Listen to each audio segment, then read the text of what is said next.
Midnight Oil have been around for more than 4 decades now.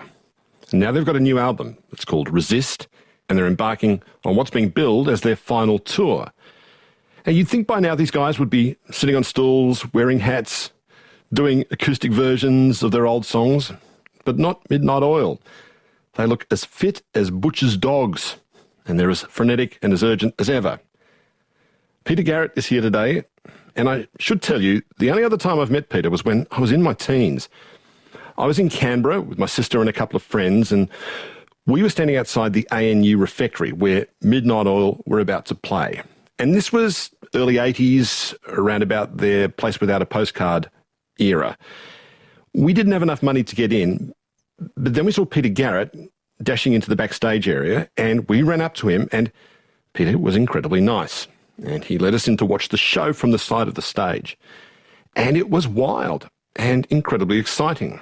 And this was my first proper rock and roll show. So there, Peter Garrett. I've exposed him as a nice guy. Midnight Oil have always mixed music with politics, campaigning for environmental action, Aboriginal land rights, and acknowledging both the beauty of Australia and the darker side of our history. Midnight Oil always wanted to do things on their own terms and to operate almost entirely outside the mass market music industry. And they succeeded. And they became a huge international band playing all over the world. Hello, Peter. Welcome. Hi, Richard. It's good to be yarning to you. Seeing Midnight Oil in Canberra, I think, like I said, that might have been my first gig seeing a proper, sweaty, full-on, intense, sort of mind-jarring rock and roll band. Was there a band like that for you? Do you remember that, going to a gig like that and sort of going, whoa, that's what this rock and roll thing is really about? Yeah. Well, Radio Birdman used to play at the top of Oxford Street in Sydney in the little bar club thingy. It was called the Fun House. And I had gone to see them in the early stages of our career, and they were a ferocious band, particularly at that point in time. And Rob Younger, the lead singer, got himself in a pretty high state, which I thought was extremely cool, but also very convincing. And that'd probably be one of the few that I would have seen, or that we would have seen, that sort of switched us on a bit. The other thing probably is that the boys, certainly Rob and Jim, who played together at school, came out of a more progressive rock setting. I came out of a slightly ordinary, actually Canberra rock band, and at the same time as we began, punk was breaking over us, and then, of course, what was then called the New Wave, which was much more do-it-yourself, much more rough and ready, and it was really that principle of anyone can have a go and see where they end up. So I think we just took that general sentiment onto the stage, but I'd never really seen anyone, and I've never really known anyone in our early period who maybe attacked it quite as much as we did. And it wasn't until we started to travel that we saw a few other acts that, had some high octane about them. Maybe that was what the pleasure of the night was. You had that punk rock ethos, which wasn't like, there was like you playing down to the crowd. You were very much of the crowd that night. You were determined to give us all a good time, and you were sort of there being the life of the party. Is that how you saw yourselves as performers on stage? Not really. I think it's one of those funny things, isn't it, that depending which side of the mirror you're on, you get an entirely different view reflected back at you. And I think our attitude about it has always been, if it's working for us on stage, then hopefully it's working for everybody else in the room. And if it's working for us on stage, then we can take it somewhere else because we're confident in the songs and what we're saying. And then for me, it was a case of, look, I'm not asking you to like what we're doing, but we do want to communicate with you and share whatever it is we've got and react to the energy of a room full of people without pandering to it and doing little dance steps or whatever that might entertain. So I don't think we've seen ourselves, and I certainly don't see myself predominantly as an entertainer, although I totally get that it is an entertainment exercise. It's more about sharing the space, us as the producers of the racket and other people as the ones that hopefully find it amenable.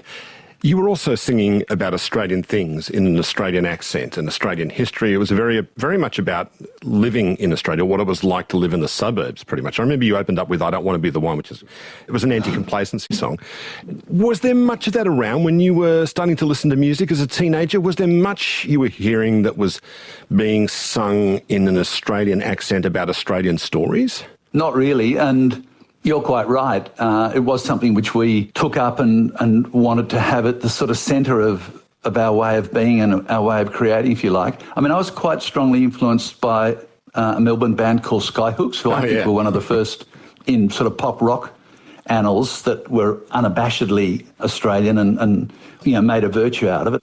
And it was particularly galling to find that a lot of our contemporaries or bands that we'd grown up with essentially seemed to be channeling whatever the hits and misses of LA or London might have been, more specifically America probably, and actually singing in American accents. I still hear people singing in American accents, particularly some of our country music colleagues, and I must admit I do blanch. Yeah, I hate it. I really hate it. I do it's too. Like, you're kind of like wearing the skin of someone else. Why do you think that is?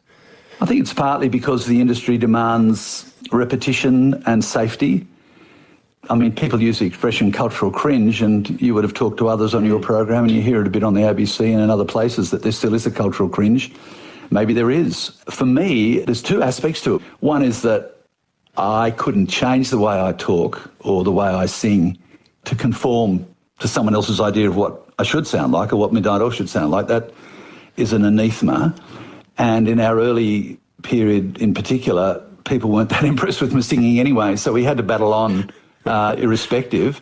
But the second thing about it, which strikes me as a bit obvious, is that the people who are singing in an American accent in Nashville are bloody good singers and songwriters. So what is it that's going to cast you out as being as good or even better than them if you're singing in their accent, but you come, from Maxville or wherever it might be? And by the time we did eventually break through internationally, there's no question that our distinctiveness was one of the markers for us.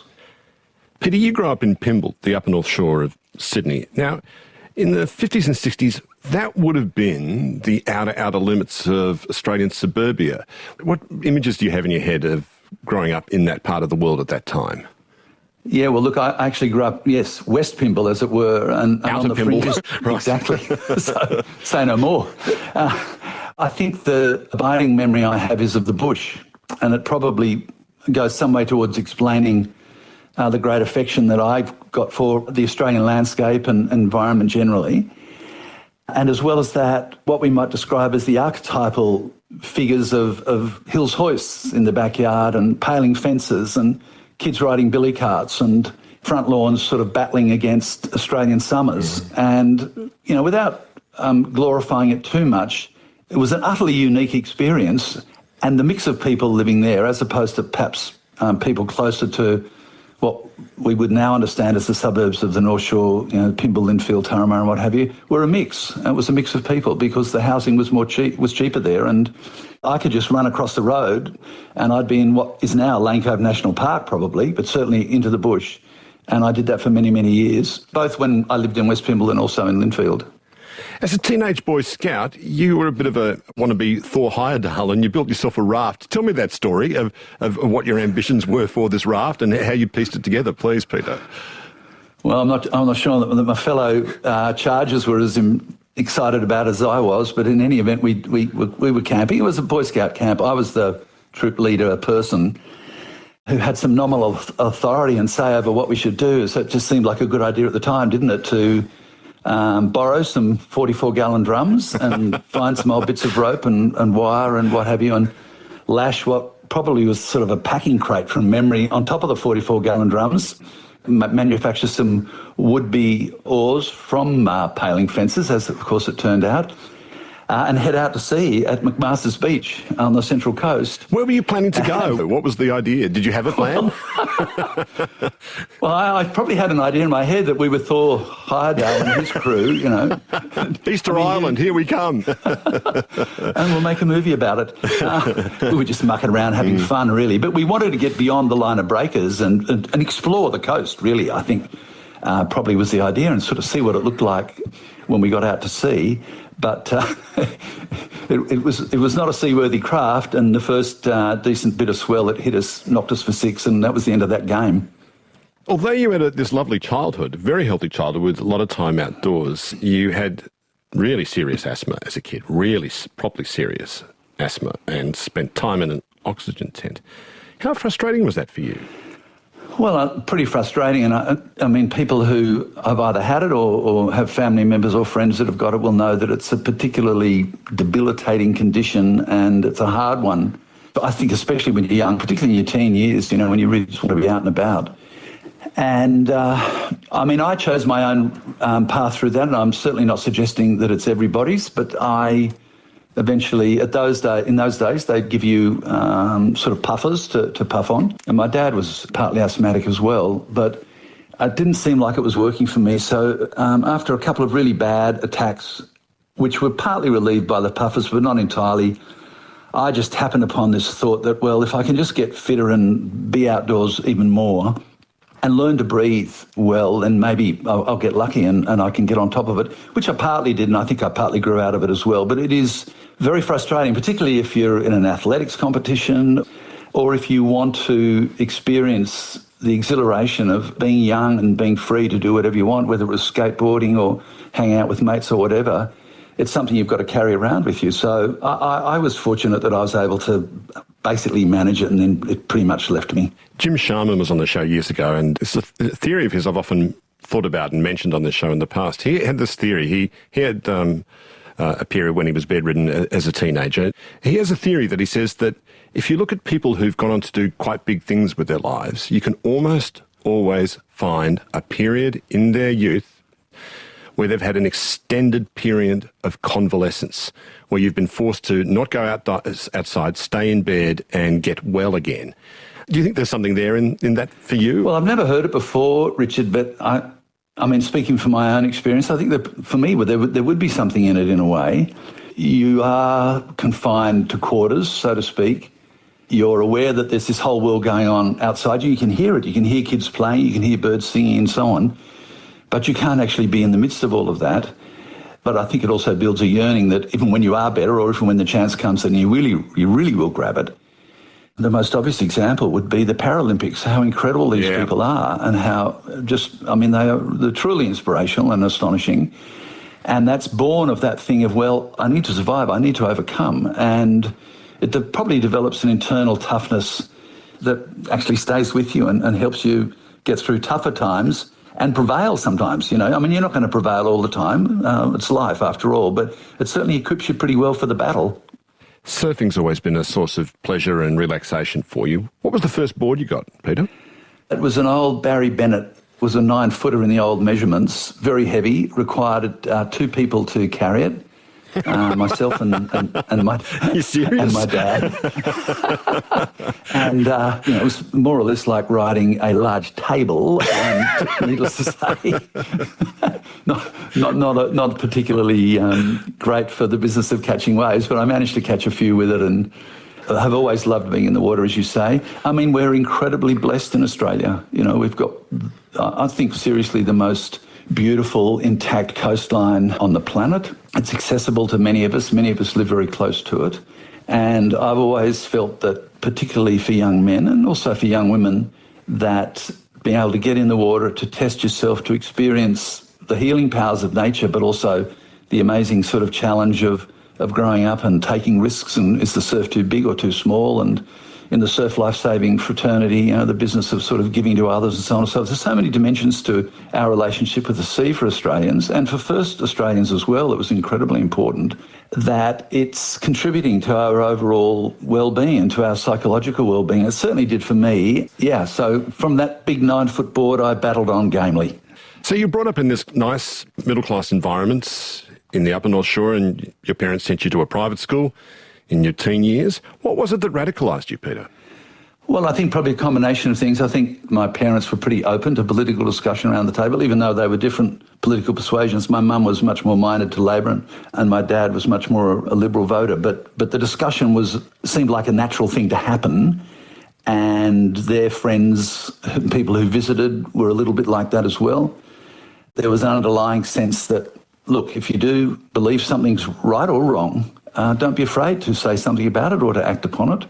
I think additionally to that would have been the Vietnam War, and a sense that in the school that I went to, people weren't particularly motivated, it seemed at the time, by what was clearly a wrong place for Australians, and young Australians in particular, to be.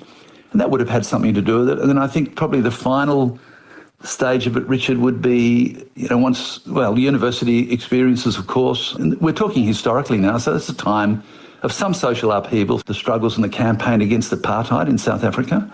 And then out of that, you could add just the experience of basically being, on the road troubadours and seeing what was going on around us. So it's a mixture of things, isn't it, really? But it just seems to have been a little bit in the DNA and a little bit in the way that I lived after that.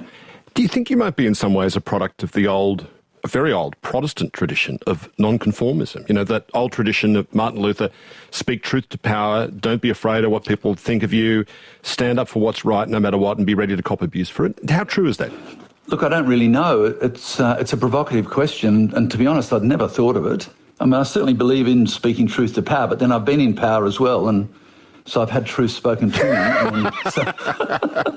Cuts both ways, doesn't it? That's Australia, mate. Yeah, well, that's right, which is why we love it. But I think there is something in that in another way, and it's an interesting reflection in as much as whether that tradition is handed down and it permeated down into my middle-class upbringing or not, I couldn't really say, but maybe it did a bit. Nice thought if it did. You moved to Canberra to study law at ANU, and you were there, I think, about 10 years before I was. Now, when I moved to Canberra in the early 80s, the thing that really profoundly shocked me about the place was, apart from its weird geography, was how amazingly vibrant its local music scene was. Like punk rock had come to Canberra, and that was really meaningful in a place like Canberra. What was it like in your era when you were there in Canberra? Well, that scene, you're right, that scene really developed in the time that you were there, and we can think of a couple of bands particularly that came out of that. I mean, The Church is the obvious one, but there are others. And, you and your former life as well. But years earlier, it wasn't quite as spontaneous and homegrown. It was more about playing in the pubs and the clubs on the weekends in particular, or at the uni occasionally, and playing for an audience that was really there to chat one another up and weren't that interested in the music. There's one exception to that, though, and that is being on campus. We did get a lot of music coming through, and I was transfixed by it. I fell in love with music when I heard it. I heard Rana Gaia when she first came through with her band. Skyhooks I saw, who, as I said earlier, really had an impact on me. Chain, Madder Lake, there's a whole bunch of different bands of Daddy Cool. There's bands of that era, and they weren't necessarily mimics. They were the real deal, and it was wonderful to hear that on campus. Once you got out to Waniassa, or if you went out and played at Yass, or you went down to Cooma or Queanbeyan, you were in a big pub or a club, and you were really background noise. Seeing those bands at the time, playing at that smaller scale, was there a sense you identified with them? Did you look at them on stage and go, these are my people? Did you have that feeling? I was really intrigued by what they were doing and how they did it, and I couldn't quite figure out how they did it. And I did go and see Muddy Waters and his band, who, believe it or not, played in a circus tent out near Ainslie. I know. Did he ever look on his face like, what the hell is this place? No, he was the consummate showman. Wow. Came on and just said, I got my mojo working, and made it happen. So I think I was really getting drawn into that sense of it, and I eventually formed a band. And that came out of a long love of music. I mean, I sang in church choirs and school choirs when I was a kid. So even though technically I didn't have a voice that marked me out, I did enjoy the business of singing, and it probably had a bit to do with my asthma as well, because it was such a wonderful thing for you to do. And you feel good when you sing. I mean, I love these community choirs, and when I was education minister, I just love going and listening to primary school kids just bellowing their heart out about whatever it might be, whatever song the teacher had taught them, because you can see how happy they are. Yet I think at that stage I didn't really... I could see it and I knew it, but I couldn't really get it. And I went and saw Rod Stewart and the Faces play in 71 or 72. They played at the Sydney Showground. They ran late. They landed in a helicopter. They were drunk. Rod Stewart fell over on stage. It was really a shambolic show, even by the Faces sort of history. And everyone cheered and thought it was wonderful. And I thought, well, if that's wonderful, then maybe there's hope, It was the low threshold of rock and roll that had attracted you. Yeah, well, I mean, he's gone on to have a really enduring career, so I shouldn't make too much fun of him. He's an incredible performer and singer, Rod, but that wasn't the night. And it was interesting for me because, You know, in some ways you look from a distance. I mean, I'm sure it's like young actors or writers or anyone when you're younger, and you look at someone who's reached that point and you think, how do they do it? How do they get there? But of course, it's all doable. It's just a matter of persevering and getting on with it, and eventually you may find yourself in that state at some point down the track. There's a well-known story that you got the job with Midnight Oil, which was then called Farm, by answering a Help Wanted ad in the Sydney Morning Herald, which is wild. I think that's just hilarious. And you got the gig and went on a tour of the South Coast. Was it very DIY? Were you doing the whole thing yourself? I was deeply DIY. I mean, Rob and a friend of his and a couple of others essentially sort of organised tours. He was ringing up the people that were managing the School of Arts halls and the Masonic halls and whatever it might be and saying, look, can we rent your hall and put on a show there? I tagged along, essentially, particularly on that first run. And they were younger than me. They were a bunch of school kids going down the coast. But I had to say I really admired the chutzpah, you know. Slept on the beach, slept under our cars, played at night to whoever showed up and paid $3. And it was absolutely wonderful. And, of course, I got to surf during the day as well, so I was pretty much in heaven. And that, I think, we continued to do, you know, obviously with more equipment and more people coming and so on and so forth, and more structure around what we were doing. But we continued to do that for a long time. And it was a really interesting way of creating this thing called Midnight Oil, because on the one hand, we were quite cerebral and, you know, Rob Hurst and Jim and Jenny, wonderful, wonderful songwriters, and sort of absorbing what we were seeing around us and trying to figure out where we would put it, whilst at the same time, instead of being in a hotel or a motel on the other side of the club, we were in this beach suburban setting amongst it. And for me especially, but for the others as well, you know, we were just doing those things during the day and connecting with people in that way. And I think, like any other part of a career, that early period sort of sets you up. So we were immune, if you like, and certainly not aware, particularly, of what was the ins and outs of how people were thinking about what we were doing. I mean, of course, we read the music press a bit and NME and the local rags and so on and so forth, but it wasn't our starting point. Our starting point was, how do we get this song into the set and play it in a club where they've still got the pokies outside and they won't let us put our lights up and we want to control that environment and set the conditions, essentially, of those shows, you know, setting the prices and making sure that the toilets were working and so on and so forth. So we had a very different thing going on in some ways in those days. Yeah, so this is born, and I absolutely know what you mean by this, of a conviction that we don't need you to love us, but we really need you to pay attention. We are not going to be ignored. We will not be ignored by you. No, absolutely. And we play loud and hard and fast, and I would say whatever I thought. And if people didn't like it, and even if the people that had hired us didn't like it, well, we really literally could not care at all, and we went off to the next town or the next suburb and did it all over again. It was said that in those days, the late 70s, early 80s, Sydney and Melbourne had the biggest pub music scenes in the world. That was often being said in those days, and that was certainly my recollection of it. Can you paint me a picture of what it was like to play in those heaving, tightly packed rooms back in those days, Peter? Well, just imagine bringing all your friends to a party and then a whole bunch of other strangers that you don't know, cramming them into a much smaller space than otherwise might feel comfortable, closing the doors and the windows, and down in one corner are a bunch of people, you know, just absolutely making the biggest and smashiest noise that they can possibly make, and talking and sharing that with one another with no regard for the mores of popular culture or society. And, I mean, it wasn't animalistic, but it was certainly, I can't quite find the adjective for it, but it was very primal. But it was also beautiful. I mean, in the Antler and some of these places that we played, where, of course, we were making so much noise that the neighbours were complaining, the police would be called to shut us down. So, you know, the venue owners would close everything up. It would literally be so hot that we'd create our own little internal weather system, and eventually it'd just be raining all over us, including on the stage. Microphones would be short-circuiting, and amps would be blowing up, and people would be fainting and collapsing, and so on and so forth. And, you know, somehow we survived it all, both band and audience.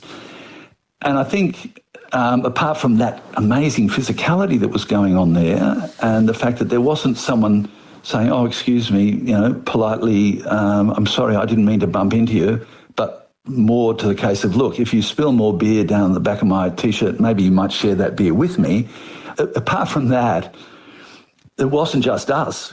It was Radiators, it was Jimmy and the Boys, it was the Angels, it was Cold Chisel, it was Dragon, it was Icehouse, it was Mental as Anything, it was Paul Kelly. It was on and on and on. You can go through this list of bands. And that was the hothouse, literally, but also in terms of knowing that someone else was coming there a couple of nights later to play as well, that just created a great energy, a great fertility of music and composition, and it hardened all of us to be stage performers, and you became a bit of a veteran of the performance. So you can really walk on anywhere in any part of the world and be confident that you won't make a fool of yourself.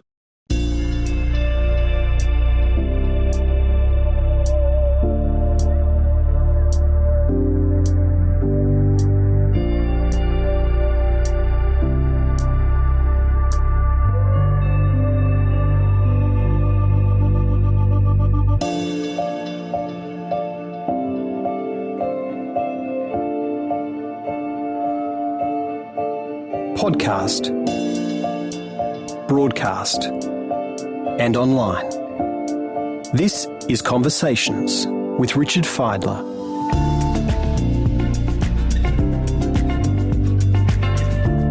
Find out more about the Conversations podcast. Just head to abc.net.au/conversations.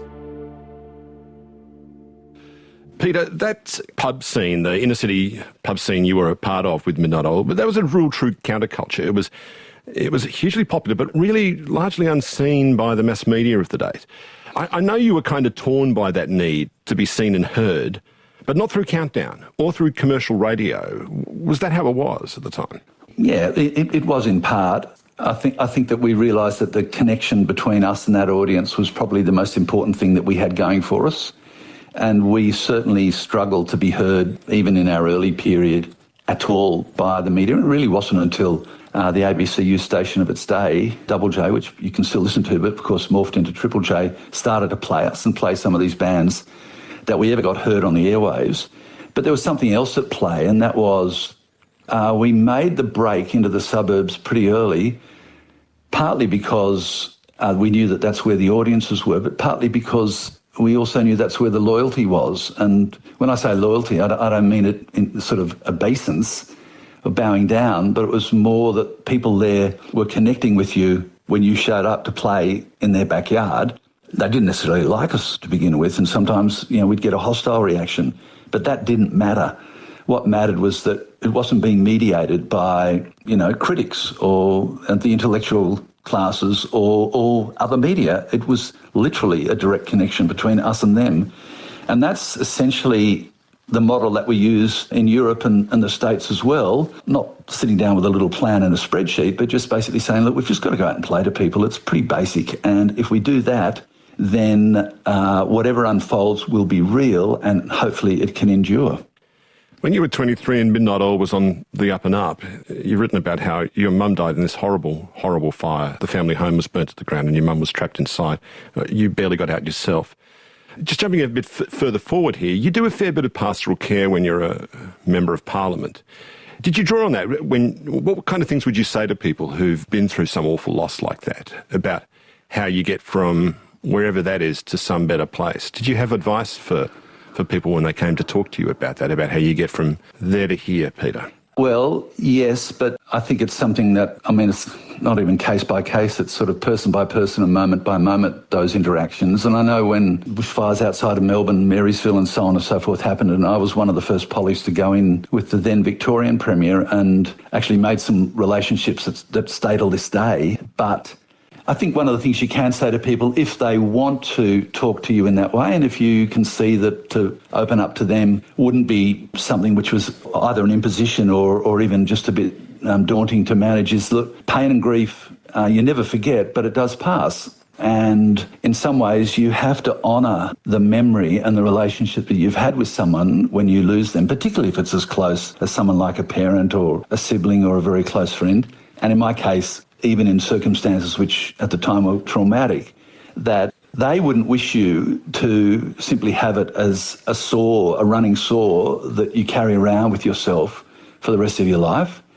And you owe it to yourself and owe it to them to acknowledge it and to engage and to relate and so on to it. But the pain itself does lessen over time. And it might take quite a long time. And I used to say to people, give yourself 7 years, which might sound either optimistic or pessimistic, but that was sort of my experience. And you will survive it. And when you do, you'll come out of it both stronger, but you'll also have this abiding memory, and a good memory, hopefully, of the person that you've lost. Grief like that, in such circumstances, if you looked at it one way, you can see grief as like a wound of love. After you've been through that, do you need to remind yourself to be open to love after you've gone through something terrible like that ordeal? So I think it depends on the relationship that you've had and the relationship that you've lost. If it's a mother, they are the givers of unconditional love for their children, and it shouldn't be an impediment to you having your heart open. It's also very much a case of circumstance and what that relationship was like beforehand. And I think for me at least, and I can only speak for myself in this, I was very close to my mum and missed her and still miss her terribly, but she was a very loving person, very open to people, had a very generous disposition. And if you take a bit of that with you, if you're lucky enough to take a bit of that with you, then it should mean that you're open up to the possibilities of stuff happening in the future. One of the best things about being a touring musician, if you tour properly, is you go and see Australia properly. And I think you can grow up in the suburbs or on the coast and see images of Central Australia, but it's not till you go there that you go, oh my God, that's what it's like. It's just, it floors you for a little bit. How were you introduced to that world of Central Australia, and what effect did it have on you? Well, no, you're quite right about that. I think the centre of the country is as alive, if not more so, than many other parts of the country. And we were able to go and to tour and to play there. As a consequence, partly I went to Arnhem Land. I had a friend who was teaching in Arnhem Land, so I drove across and, scales fell off the eyes sort of experience as I went from Charters Towers across and then up and then down again. And we hatched a plan for us to do a little gig at the school that he was teaching in, which was sort of south of Nhulunbuy, up in the NT. But at the same time, we developed a relationship with a land rights lawyer who was acting for people of the Western Desert in the handback of Uluru, which eventually was handed back to traditional owners and became a national park, as many people would know. And out of that, we actually went to tour. We wrote songs for a film celebrating the handback. And as is well known now, at least in our world, it was the experience that not only opened us up to the beauty of the country, but also, in some ways more importantly, to the depth of culture that First Nations Aboriginal people had there, and the fact that where we had been living and how we had been living bore absolutely no resemblance to what we experienced when we started to play in these communities. We were there with the Warumpi Band, a band that had 3 Aboriginal musicians and a white fella, Neil Murray, playing guitar with them, who knew the area much better than we did. Essentially partly became our guides, as it were, out there. And the entire experience, and there's so much to say about it, but it's reflected on the Diesel and Dust record, and it's reflected in our preoccupations, if you like, ever since then, with questions of a treaty, with questions of settling and reconciling Australia's colonial history, its invasion history, as against the people that were living here as the first Australians and who are still here. And it also, of course, stimulated the songwriting. I mean, you think about a song like Truganini, one of Rob's songs, or Gun Barrel Highway, one of Jimmy's songs, and, the stuff that we were working on, Dead Heart, which we wrote, and so on and so forth. I mean, it really brought out some songs from us that probably never would have seen the light of day. We never would have been able to summons them up if we hadn't been out there. Around about the same time that Midnight Oil was releasing your breakthrough album, Diesel and Dust, you met a man named Philip Toyne. It was to be a really important partnership for you. Tell me about Philip Toyne. I remember him. What was your introduction to the man like? Yeah, well, look, Philip Toyne was a land rights lawyer for people living around Mutijulu and people living in the Pitjantjatjara lands. And it was just one of those things, Richard, sometimes you meet somebody and you make a connection which is very strong. And he had called us to say that the traditional owners and elders had seen and heard about Midnight Oil, that they were a sort of political band, and would we be interested in doing some songs for a film that they were making about the handback of the rock, And we said, yes, we'd love to. And Rob started beavering away straight away before we even got there.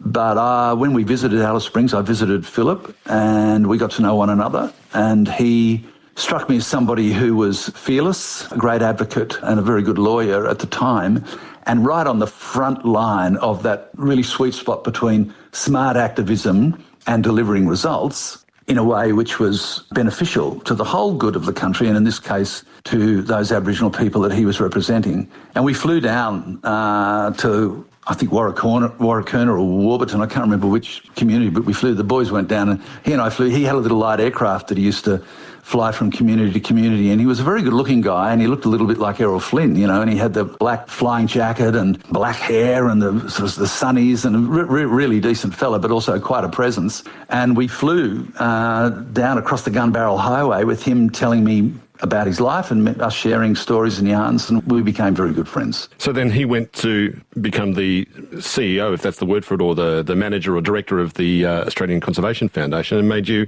the president of the ACF. What were some of the things that came out of that partnership between you and Philip Toyne? Well, it's the council and the membership that eventually decide the president, but he did ask me would I be interested in coming and being involved when he got that job, and I said, yeah, I would actually, because we'd already started doing some shows and working with conservation groups and environmentalists around the place, but on quite a small scale. And the thought of maybe getting a bit more done working with a big organisation like the ACF was attractive to me, and the thought of working with Philip also was attractive. It was a time, Richard, in Australian political history which we haven't seen since, and this isn't to say that it can't happen again, but for where we sit now, it doesn't look like it will, and I wish it could, where the synchronicity between public opinion, science and awareness, the strength of grassroots campaigning, the capacity of organisations to actually participate in elections and maybe even shape outcomes, and the mindset of the political classes at the time, in this case particularly Bob Hawke, who was the Labor Prime Minister, really meant that we were able to get some things out the door that when you look back on them, you're really glad that you were a part of that. And there were many, many people involved in those efforts and activities. But just to mention a few in passing, we could look at the Antarctica and the fact that it became a place dedicated to humankind instead of just another mining site for countries and big companies. We could look at land care, the establishment of land care, the protection of the wet tropics, rainforests in North Queensland, Jervis Bay in New South Wales, particularly on the northern side, was an important campaign. And there's a whole bunch of others. And working with Philip was one of those moments for me outside of the oils, if you like, where I really found common spirit and a sense that you could get stuff done. One of the things that police officers hate about TV crime cop shows is that there's often, like, the crime is solved by some dramatic moment and a confrontation and guns are produced. But really, they know the real work of police work is actually really dogged and boring. You sit there and you've actually got to sort of go through every tiny speck of a clue and put it all together, and there's very rarely this dramatic aha moment. And I just wonder if it's like that, bringing change, working for change, particularly when it comes to things like the environment. It's not so much a big glamorous speech and then the Prime Minister's persuaded. Is it really more like the kind of dogged work of sitting down with the science and plodding away for it for years? Yeah, I think mostly it is exactly that, although you can have your hallelujah moments. And I could think of a number of different campaigns, but the one that strikes me as being one example at least is Antarctica. I mean, Hawke and even Keating rightly take some credit for it, and as Prime Ministers and Treasurers of the day, they had to sign the documentation, if you like, and change the direction and the policy of the country. But it really started with a group of absolutely dedicated volunteers sitting around a kitchen table in a house in Melbourne, people who are unknown to the public, and beginning the dogged work of building a case, the lobbying, the raising funds, the getting bigger organisations involved, and basically staying at it for years and years. And I quite often say to people who maybe write or send an email or whatever, we've got a campaign that we want to, we've got a problem we have to deal with, because it's never ending, the battle to protect the natural world. Are you ready to hang in for the long haul? Because my experience is that most of it does take exactly what you say, a lot of dogged work. Occasionally, the stars line up and you have that moment when you get across the line, but mostly, it's just hard graft. 2004, you were tapped to run for the Labor Party for the seat of Kingsford Smith in the southern beaches of Sydney, around Maroubra, La Perouse, around that area. It's actually quite honourable, I think, and it's unusual for an activist to accept the challenge of democratic power, of trying to wield power in a democracy. Nonetheless, how did your nomination go over with, the old blue singlet blokes in the party branches once you were nominated in that seat, Peter? Not that well. And not that well with some of my compadres either, really. I think a lot of people, wherever they were sitting, weren't too taken up by it. I think for the classic rank and file Labor supporting blue collar workers, particularly in the southern parts of the electorate, I was a blow-in, I was a celebrity, I was a rocker, and I was a radical greenie. So, there was quite a few strikes there to kick me out of the ring, say, look, I'm here and I'm here to serve you as best as I can with the policies of the party I represent. You're not going to necessarily believe me now, but hopefully, we can get to know one another over time. And I just kept on going back. And you do branches as an MP in Kingsford Smith on a Monday night. They picked Monday night, which used to be Four Corners and Q&A and Media Watch and everything else, but you'd be out there visiting the branches, and that's what you do. And you take the questions, you talk to people afterwards, and you show them that you're fair income about the role. And over time, I would say that most, if not all, of the branches became supportive of me as a local member. I loved being a local member. Why? What did you love about it, Peter? Well, it's partly in your question to me, Richard. I think we still completely underrate the essence of democracy as it works within a community or an electorate, and the roles that a diligent local member, whatever side of the fence they're on, can actually play. And that's helping people deal with the centre links and the government agencies. It's having an understanding of what's going on in a place to point people in the direction to say, well, no, you don't really want to be talking to the fire people, you want to be talking to the local council. It can be lobbying for services, for homeless shelters. But even more than that, it's actually connecting with people and hearing from them on their terms without any filter. And you set up your little mobile office in a shopping centre down at Pacific Square in Maroubra, and for the first 3 to 6 months when people had gotten the selfies and autographs and sort of gotten over the fact that I'd come off a stage and I was sort of standing around, it didn't matter. My former notoriety was of no importance at all. I was just a local member, and it's real. Not always pretty, sometimes difficult and challenging, sometimes incredibly inspiring and innovating, but it's real. And you know what's going on in a community. You understand the sports clubs, the people who are struggling. You find out the ones who are volunteering and the saints, and you identify the saints and you get to know the sinners. It's incredible. You were elected, the Rudd government was elected to power in 2007, and you became Federal Environment Minister. Now, you weren't naive about politics. You'd been inside the Prime Minister's office many times and in the offices of Cabinet Ministers. Nonetheless, were you still surprised by what that meant to be in the engine room of power and the frustrations and what you can and can't do with high office, Peter? Not surprised so much as hoping that, recognising that your time there is by necessity going to be limited and brief, no matter what happens. And very excited at the possibility of what could be done. And also, I think, in my case, particularly aware that it really wouldn't matter what I did. Such was the fever around a celebrity candidate and the idea of gotcha moments and so on and so forth that sort of permeates some of our political activity and media activity, that whatever it was, we were going to be subject to a lot of criticism. Some of it might have been unfair, but that's not the point. I made a decision once I got in there, essentially not to spend a lot of time and waste too much energy in an engagement with the current swirling media and what was going on, but rather, because I had been there before, to try and nail down policies and make sure that, the Cabinet and the Treasury agreed with the budgets and get it out the door. And, Richard, in a way, this is what the old school men and women, but certainly the blue-collar people in the branches of botany had an expectation of. They'd had Labor members that had come to them in the past with the program, sort of old-style politics. If we are elected, we will do the following, and we're doing it because we think it will make a difference and make things better for us, and we are committed to A, B, C, D and E, and now we're going to get it done. And in some ways, there's another blur of dialogue, and you see it still today, and it's deeply frustrating because underneath it all is clunking along the actual machinery of putting laws in place and applying budgets to it.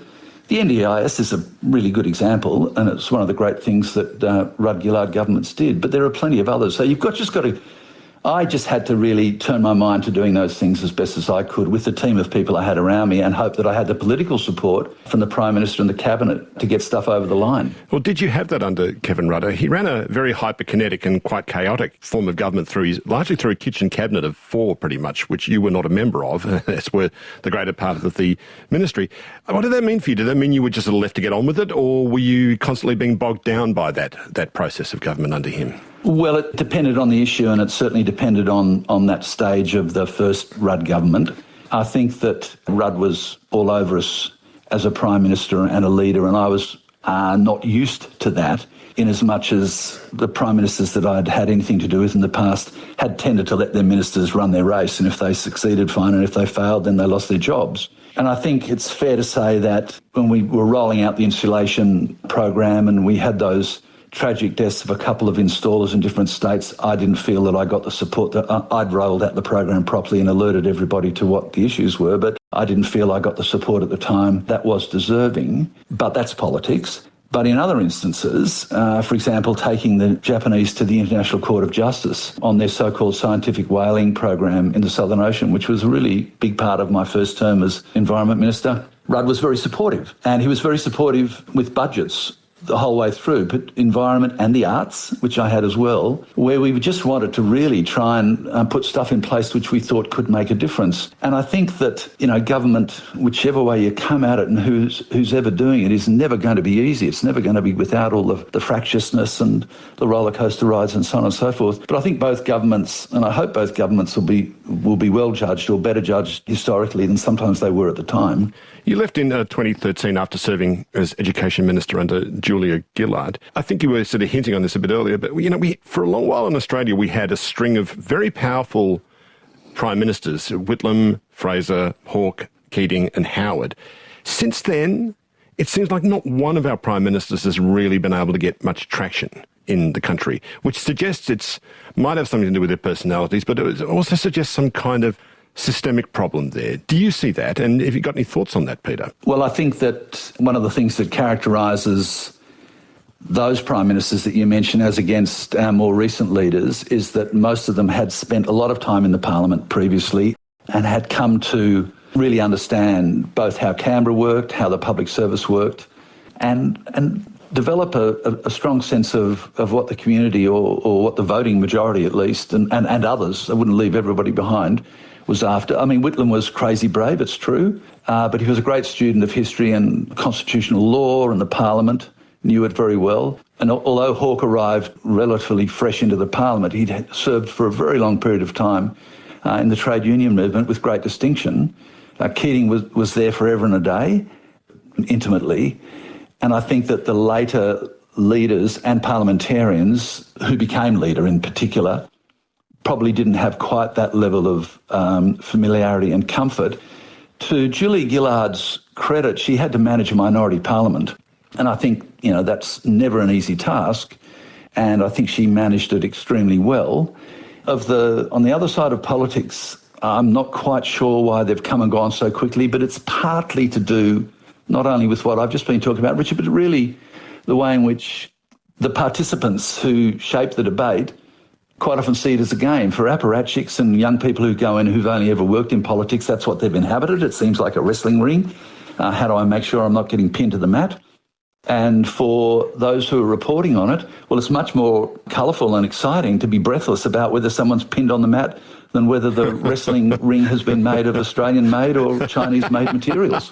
It's not a bad metaphor at all, though. Seeing Midnight Oil play in that famous gig you did right in the middle of Manhattan, in front of the corporate headquarters of Exxon, the oil giant, right in the middle of New York City. It's kind of extraordinary. It's a fun thing to do and cheeky and all those sorts of things. But the thing that struck me at the time watching your footage is you're singing about very Australian things to a bunch of Americans, and they're sort of lapping it up. I'm guessing they just don't know really what it is largely you're talking about. It seems to me it's all of a piece, I think, with a kind of a funny kind of love you have, I think, for Australia. You and your fellow bandmates do. What kind of a love do you think that is, your love for Australia? Is it a tortured love? Or is it a tainted love? Tainted love, indeed. Is every album a kind of an intervention for a loved one? It's like, mate, you're really messing up here. We've all gathered the band here and this is what's gone wrong. How do you see that love for Australia that you have and your fellow bandmates? Well, I think it's a deep love. We do have a deep affection for the country, and it's partly a product of being able to go to other countries. And you quite often see your own home with more clarity when you're not in it for a period of time. It's partly a consequence of us not being persuaded by the glitter and glamour of the business that we're in, but rather more interested in the sorts of things that we're reflecting both as writers and performers. And just as a bunch of people who sit around and talk about stuff, we're not having a meeting to discuss foreign affairs, but that's more our level of interest. And I think it's finally, underneath all of that, maybe a sense of promise and potential that it just still hasn't been fully realised. And you get a sense that we can be a nation which is not great in political and sort of martial terms, but is great in the opportunities that it provides, for its citizens and the people that live in it, and also in the influence that it has on its part of the world and on other parts of the world in particular. A world which is, a perilous and difficult and dangerous place, and certainly very, very fractious at the moment. So, yeah, it's a deep love. And the other side of it would be in relation to us playing and singing to people out there. They've heard plenty of people singing about the OK Corral and falling in love with the girl, with the cowboy boots. But they haven't heard someone singing about, the Breakfast Creek Hotel in Brisbane. I mean, forget, put another shrimp on the barbie and every other tourism campaign that's gone on ever since. We've done much more for the country in terms of tourism than any of that money spent did. So this is your album that's just about to come out called Resist, and it's going to be followed by what's being billed, like I say, as your final tour. Really? Final tour, Peter? Come on. Come on, yeah. Why not put on the hat and sit on the stool and bring out the 12-string and do acoustic versions of the old heads down? You set the scene very accurately. You're not ruling that out, are you? You're not ruling that out, are you, down the track? Yeah, totally. You are ruling that out. This is it, is it? Or you could do that. Is this really going to be the final Midnight Oil tour, is what I'm asking? It'll be the final Midnight Oil tour where we're jumping up on a stage with the big PAs and playing to audiences and doing that thing which people know us for and come to see, without any question, without any doubt. It's been great to speak with you, Peter, and thank you so much for your contribution and for everything. Thank you, Peter. It's been lovely to talk with you today. Hey, no worries. Thanks for having us, Richard. Peter Garrett and Midnight Oil are about to go on their final tour of Australia as a massive full-on in-your-face rock and roll band, and their new album is called Resist. I'm Richard Fidler. Thanks for listening. Subscribe to listen to more free podcasts or download the ABC Listen app and stream ad-free.